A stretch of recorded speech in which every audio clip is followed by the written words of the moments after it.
Shalom, la parashá Matot más 6, que significa tribus y viajes desde Torah números 32 hasta el final del capítulo del libro de Números, el capítulo 36, versículo 13, la Haftará Jeremías 3, 4 al 28 y las Besorot con Mateo 23, 1, 34 y Mateo 24, 1 al 25, 46. Estamos al final del Sefer de Bamidbar, el libro de Masher, crisis. Hay muchas crisis ya preparados para el ingreso a la tierra prometida, donde fluye la leche y la miel. Y por otro lado estamos transitando, en nuestro caso, estos días de dolor, que son el periodo entre el 17 de Tammuz y el 9 de Ab. Estas son 3 semanas muy complejas a lo largo de la historia del pueblo de Israel. Y como si fuera poco este Shabbat, también tenemos un Rosh Hodesh, Menahem, se acerca, Menahem Ab, cargados de la energía y la esperanza que trae el comienzo también de un nuevo mes, de algo nuevo. Quiero empezar con que Matot es el plural de Mate, que significa tribus, pero también lo podemos traducir como... En hebreo, por lo general, cuando nos referimos a las tribus del pueblo de Israel, decimos Shvatim, y a su vez Shevet en singular. También tiene una aceptación distinta que traducimos como rama. Vamos a ver, ¿cuál es la diferencia entre un palo y una rama?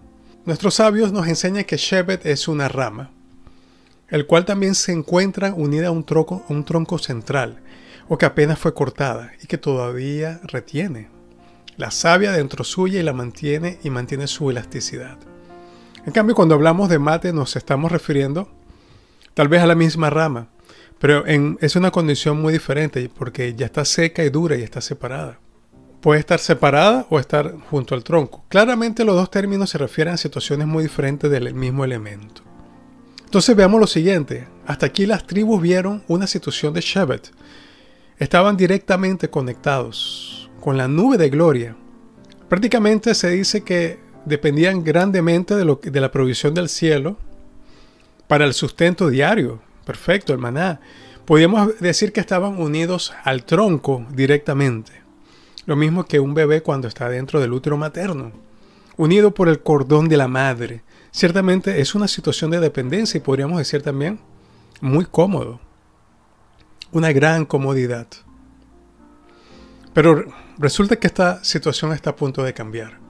Porque una vez que entren a la tierra de Israel, dejarán de recibir esta savia del tronco directo. Serán más independientes y deberán luchar a diario por el sustento familiar. Deberán formarse de más carácter y ser más duros para pelear por la subsistencia de los suyos. Y tendrán que forjarse de temperamento más firme para afrontar la nueva realidad. Por lo tanto, no es casual que la Torah, que en este caso es llamado Matot, porque hay un grado de responsabilidad que conlleva promesas y juramentos que cada uno debe asumir, que conlleva a decir lo que se tiene que decir sin teniendo cuidado de no incumplir. Es importante.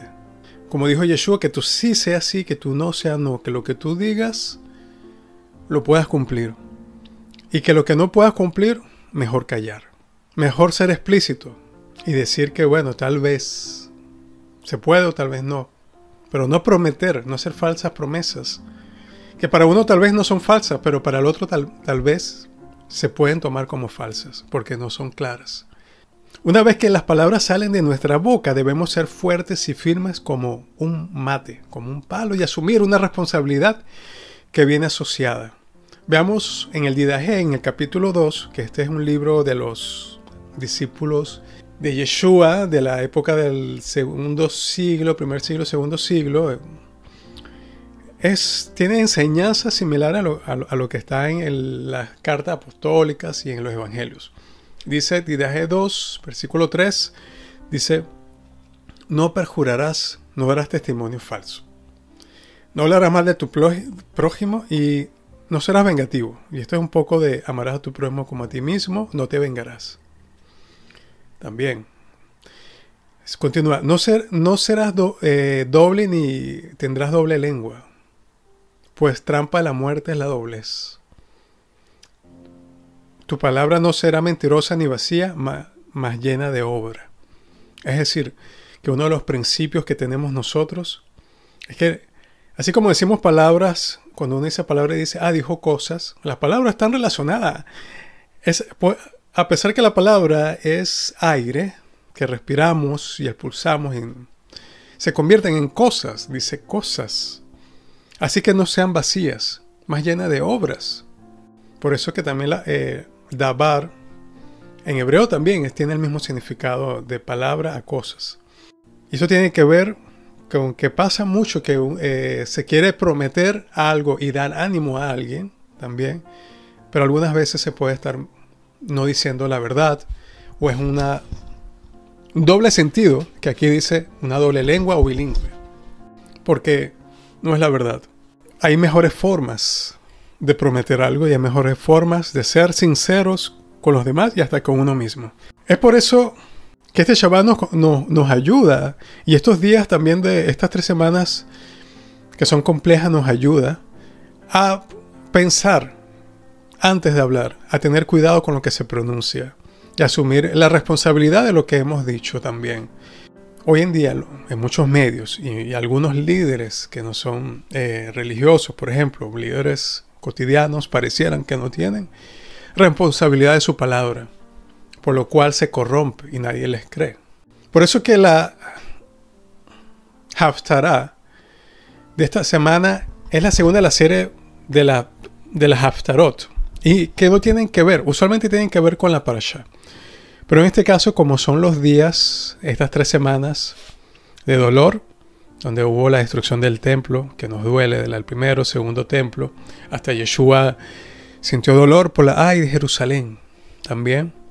Es importante recordar la Haftarah, porque es cuando Jeremías reprende al pueblo por abandonar a Dios, y lamenta que el pueblo no haya recordado a Dios. Los sacó de la tierra de Egipto, que los guió a través de los peligros del desierto y les dio una tierra de frutos abundantes. Señala que hay una responsabilidad de cada uno de nosotros, no solamente de los sacerdotes ni de los estudiosos, no solo de los gobernantes y profetas, porque todos hemos errado también. Y si nos paramos en este momento, Jeremías dice la destrucción es inevitable. Y no deben molestarse en buscar ayuda en otra parte. ¿De qué sirve ir a Egipto a beber las aguas del Nilo? Dice. ¿Y de qué sirve ir a Siria a beber las aguas del Éufrates? Jeremías 2:18. Ninguna de estas naciones podrán ayudar a Israel porque están tan profundamente manchadas por el pecado. El texto puede sonar duro, sí, con un tono juzgador. Pero el rol de los profetas, recordemos que era advertir para que algo se revertiera, para que eso no pasara. Ese es el rol del profeta. No alegrarse de que algo que iba a decir pasó. De hecho, lo mejor que podría pasar es que la profecía nunca se cumpla, y menos una profecía de este tiempo, y se evite a tiempo y no pase. Así que volvemos al relato, que me parece que hay una idea también que se puede rescatar. No busquemos afuera lo que hay adentro.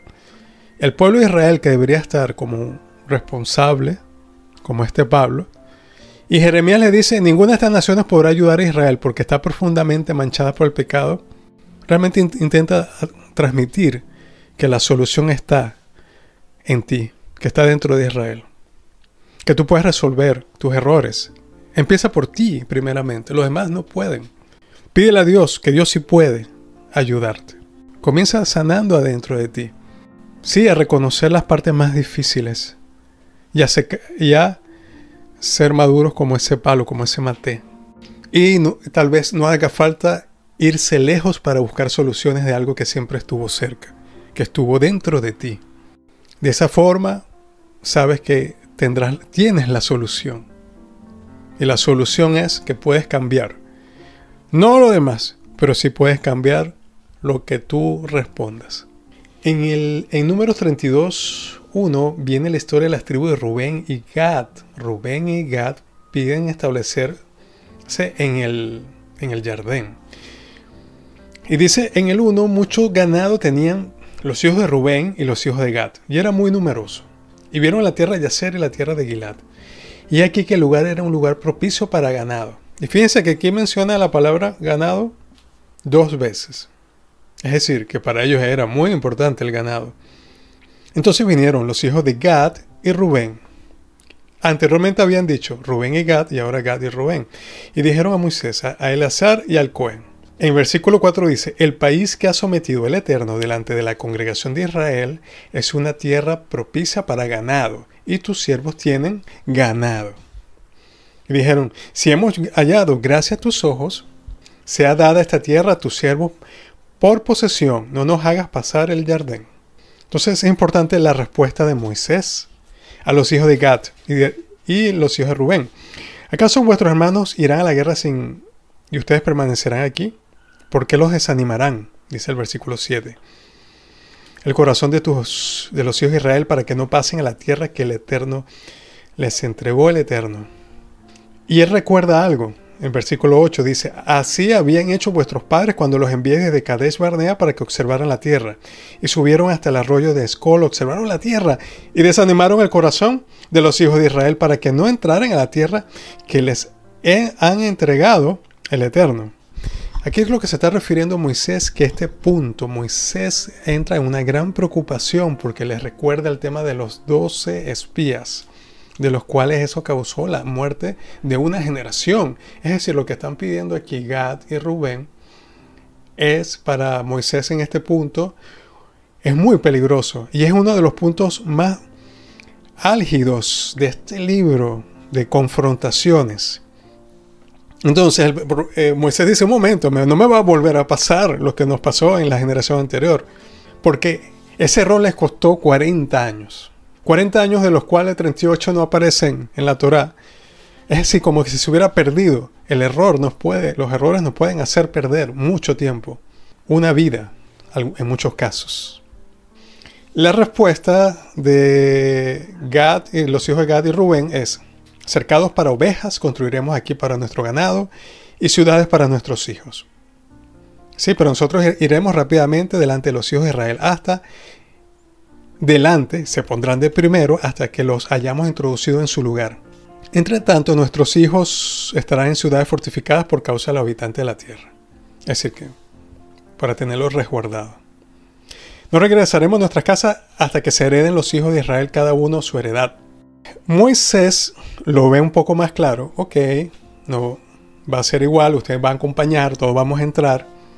Ustedes van a estar de primero, no van a volver a su tierra hasta que hemos terminado. Y Moisés les dice, si ustedes hacen todo lo que han dicho, estarán limpios delante del Eterno y de Israel. Y será esta tierra para ustedes por posesión delante del Eterno. En el capítulo 32, versículo 22. Es decir, si hacemos lo que nosotros decimos, como lo dijimos y como tratamos de planteárselo al otro, sin doble sentido, o con letras pequeñas, eres limpio delante del Eterno y de Israel. Por lo tanto, los que te conozcan confiarán en ti. Porque si no hicieran así, versículo 23, es aquí que habrá pecado ante el Eterno. Vamos a decir no pecado, que es una palabra con una connotación un poco del cristianismo. El cristianismo le ha dado una vuelta al nombre de pecado. Además que hay varios tipos de pecado. Pero digamos error también. Tu falta de cumplimiento con la Torá y con la voluntad de Dios los alcanzará. Pero no solamente con la voluntad de Dios, porque aquí estamos hablando de un pacto entre los hermanos, entre personas también, que es tan importante como el que se hace con Hashem. Y realmente sabemos, para adelantarme unos cuantos años y al libro de Josué, sí, lo hicieron. Qué bueno. Otro punto importante es que Moisés le responde en el versículo 24, si echamos un poco hacia atrás, dice, edifiquen para ustedes ciudades para sus niños y cercados para vuestras ovejas. Él le coloca lo prioritario primero, porque ellos dicen, dejaremos a nuestras ovejas y construiremos para nuestros hijos. Pero Moisés le dice, ok, construyan para sus hijos y después viene el ganado. Porque hoy en día hay un gran debate entre hijos o no hijos, por ejemplo. Porque las personas quieren dedicarse más al ganado.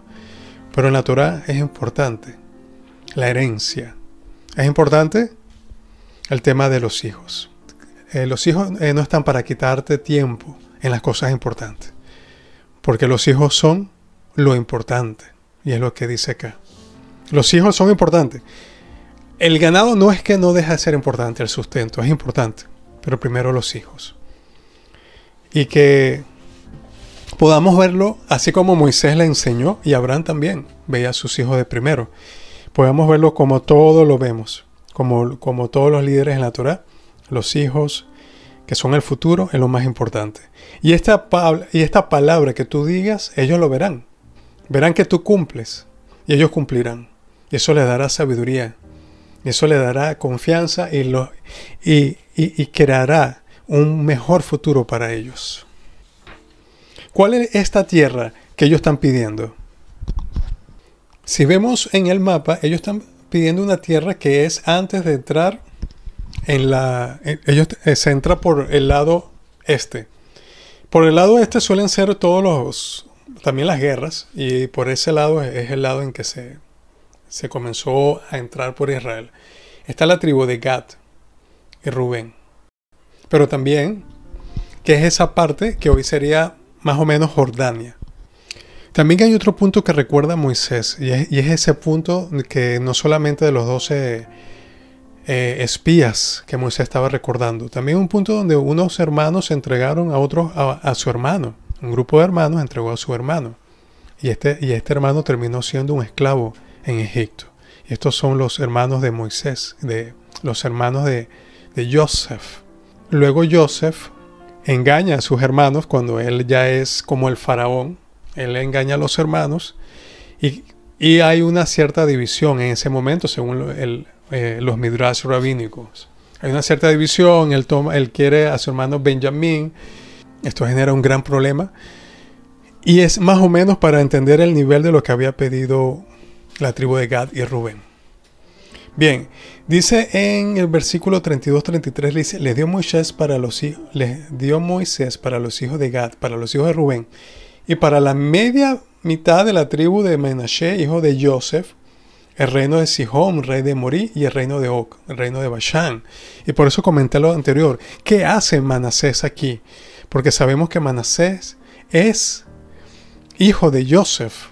Entonces vemos como que una conexión donde se está cerrando todos esos problemas del pasado, se están cerrando acá y se están cumpliendo. Moisés está cerrando de una forma correcta círculos de problemas que eran interminables en la vida anterior y que es palpable en los hijos de cada una de las tribus. Aquí aparece Manasés. Manasés no estaba en el lugar anterior. ¿Qué tenían en común Manasés, Gad y Rubén? Rubén, primogénito de Israel. Gad, primogénito de la esclava. Y Manasés, primogénito de Joseph. Manasés, cuando vino Israel y iban a entregar la bendición primera fue a Efraín. Manasés quedó callado. Y por eso hacemos la bendición a nuestros hijos, que sean como Efraín y Manasés. Quedó callado. Y fíjate que en el mapa recibió una gran tierra también. Se juntaron los primogénitos que quedaron de alguna forma, no cumplieron su primogenitura, sino sus hermanos. Judá la cumplió en vez de Rubén, por ejemplo. Gad no la cumplió, a pesar de ser primogénito por una sierva, y Manasés por Joseph. Y a este Manasé, ¿qué significa? ¿Qué significa Joseph? Joseph es una de las conexiones más importantes entre las naciones de Israel. Es un ejemplo del Mesías, de lo que debía ser un Mesías. Una conexión, fue como salvador de las naciones en su época porque les entregó provisión a través de la visión que le dio Hashem. Y a él se le entrega lo que vimos en la parashá anterior, se le entrega lo que se le ganó a Sihón y a Og. Aquí se logra la recompensa. Cuando logras vencer a las falsas palabras de aquellos que no quieren, de aquellos que quieren ganar, no importando tener la verdad o la mentira. Así que esta parashá es una parashá de la verdad contra la mentira. de las palabras correctas, las palabras justas, de las palabras llenas de verdad que están, y que tú conoces la verdad, versus las palabras de engaño, o de doble sentido, o de doble palabra. Así como nos enseñó Yeshua, que gana Manasés también, y gana a los primogénitos. Otra de la mención que se cierra, si podemos saber, y es importante, que a la tribu son las ciudades que se les entrega. A Gad se le entrega Dibón, Arod y Aroer, versículo 34. Y a los hijos de Rubén edificaron Heshbón, Elalea, el Kiroat, a Nebo. Nebo es importante también. Es uno de los lugares importantes porque sabemos, como dicen los rabinos, que cuando Moisés falleció, él estaba, se decía como que en las alas de la Shekinah, a como a 4 millas de la herencia de Rubén, a la herencia de la tribu de Gad. Así que él murió en esta tierra, en la tierra de Rubén, y fue enterrado en la tierra de Gad. Él fue enterrado junto a la herencia de Rubén. ¿Por qué? ¿Por qué lo sabemos? Porque ¿qué dice? Porque Rubén construyó en Heshbón, Elad y en Nebo, Kiryatayim, Nebo. Y como está escrito, Moisés ascendió de Abarín, de la montaña de Abarín, a la montaña de Nebo, y murió. Algunas veces pareciera triste de que Moisés no pudo entrar a la tierra prometida.